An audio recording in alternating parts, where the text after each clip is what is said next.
नमस्कार फ्रेंड्स, सिंहासन बत्तीसी के इस एपिसोड में सुनिए 12वीं पुतली चंद्ररेखा की कहानी। राजा विक्रमादित्य बहुत महान थे। उनकी आज्ञा सभी प्रजाजन सहृदय मानते थे। एक बार राजा विक्रम के दरबार में अष्टचक्र उपस्थित हुआ। अष्टचक्र उन दिनों काफी बुद्धिमान आदमी माना जाता था और उसकी बुद्धिमत्ता की इज्जत सभी करते थे। अष्टचक्र के दरबार में प्रवेश करते ही राजा विक्रमादित्य ने उसे आदर के साथ एक सोने के आसन पर बैठाया और उसकी कुशल पूछने के बाद उन्होंने उससे कहा, भाई कैसे आना हुआ? अष्टचक्र ने कहा, एक बुरी खबर आपके पास लेकर आया हूँ। राजा अष्टचक्र ने सहमकर कहा, कैसी बुरी खबर? राजा चौंककर बोले, आपके राज के ऊपर भगवान का प्रकोप होने वाला है और आपके राज्य का अधिकांश हिस्सा अब दानों और बैतालों के चंगुल में चला जाएगा। राजा ने जब यह सुना तो उन्हें चिंता सताने लगी। उन्होंने अष्टचक्र से पूछा, इस विपत्ति से छुटकारा मिलने का भी तो कोई उपाय बताइए। इस पर अष्टचक्र हंसा फिर बोला, राजन, हर समस्या का कोई न कोई समाधान होता है, इसका भी है। राजा बोले, क्या? व्यग्र राजा विक्रम ने पूछा। एक उपाय है और वह भी बड़ा कठिन है, अष्टचक्र ने कहा, पर आप बताइए तो सही। मैं अपने राज्य के लिए कुछ भी कर सकता हूँ, यहाँ तक कि जान भी दे सकता हूँ। पहले आप उपाय तो बताइए। राजा ने दृढ़ विश्वास के साथ कहा, एक ही उपाय है और वह है कि अगर आप कैलाश पर्वत पर शिव को खुश कर उनके हाथों से अमृत कलश ले आएं और उसे अपने राज्य के चारों ओर छिड़कवा दें, तब दानवों और बैतालों से उस आक्रमण से आपको छुटकारा मिल सकता है। अष्टचक्र ने कहा, मैं यह भी अपने राज्य के लिए करूंगा। अष्टचक्र अभी राजा विक्रमादित्य के बाजुओं में काफी जोर है। मैं शंकर जी को प्रसन्न कर उनके पास से अमृत कलश ले आऊंगा, पर रास्ते में आपको हिमालय के दानवों और बैतालों का भी सामना करना पड़ेगा जो खूंखार हैं, और यह सब आपको जल्दी ही करना होगा, वरना उन दानवों का राज्य के ऊपर कभी भी आक्रमण हो सकता है। मैं कल ही रवाना हो जाऊंगा। अष्टचक्र राजा विक्रमादित्य दूसरे ही दिन अपने घोड़े चंद्रधर पर सवार होकर कैलाश पर्वत की ओर निकल पड़े।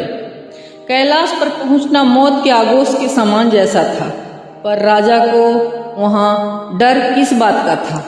उनका घोड़ा चंद्रधर पलक झपकते ही हिमालय के पास पहुंच गया। वहां पहुंचते ही राजा विक्रम को उत्तर जाना पड़ा, क्योंकि हिमालय पर घोड़े का चढ़ना असंभव था।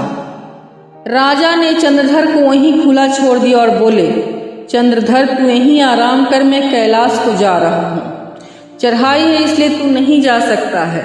उन्होंने उसे पुचकारा। फिर वो हिमालय की चढ़ाई चढ़ने लगे। हिमालय में चारों ओर जंगलों की शोभा अद्भुत थी। राजा विक्रम साहस के साथ चढ़ते हुए हिमालय में रहने वाले दानवों की दानव नगरी में पहुंच गए। दानव नगरी पहुंचते ही उनका मुकाबला दाना राज्य दैत्यसेन से हुआ। दैत्यसेन को राजा विक्रम ने अपनी जादुई तलवार से एक दिन में हराकर मार डाला। दैत्यसेन के मरते ही वहां राजा हो गए। वो अब सभी दैत्य उनके अधीन थे। दैत्यों से राजा ने दूसरे ही दिन कहा, भाई, हमें कैलाश जाना है, तुम लोगों में से कोई हमें पहुंचा देगा वहां? कई दैत्य आगे बढ़े पर राजा ने एक भयंकर काले कलूटे और मजबूत दैत्य बलि को चुना। बलि के कंधे पर सवार होकर वे उड़ चले। बलि उड़ता हुआ कुछ पहरों में ही कैलाश पर पहुंच गया। कैलाश पर पहुंचते ही बलि ने कहा, राजन, शिव के सामने हम नहीं जाते, क्योंकि शिव को हम दानवों से चिढ़ है। वे हमें देख नहीं सकते और जलाकर हमें भस्म कर देते हैं। राजा ने उसे वहीं रुकने को कहा और वे खुद शिव भगवान के पास पहुंचे। शंकर भगवान उस समय तपस्या में लीन थे और उनके बगल में पार्वती माँ बैठी हुई थी। शिव जब तपस्या करते थे तब उनके नेत्र के साथ दो कान भी बंद रहते थे। इस समय भी शिव के कान और नेत्र दोनों बंद थे। वे उस समय न देख सकते थे और न सुन सकते थे, पर पार्वती माँ इस समय देख और सुन दोनों सकती थी। राजा को यह मालूम था कि शिव अमृत कलश कभी भी किसी हालत में नहीं देंगे। उन्होंने चालाकी से काम लेकर पार्वती माँ से ही वह कलश लेना चाहा। उन्होंने रोनी सूरत बना ली और पार्वती माँ के समीप जाकर उन्होंने बिलखकर कहा, माँ मैं लुट गया, बर्बाद हो गया। क्यों, क्या हुआ? पार्वती माँ ने पूछा। मेरी पत्नी की मौत कैलाश पर्वत पर चढ़ते समय हो गई और अब मैं कैसे रहूँगा? उसके बिना मेरी जिंदगी भी दूभर है। मैं भी मरने जा रहा था, पर सोचा मरने से पहले आपसे मिलता चलूं और यही सोचकर मैं यहाँ आ गया।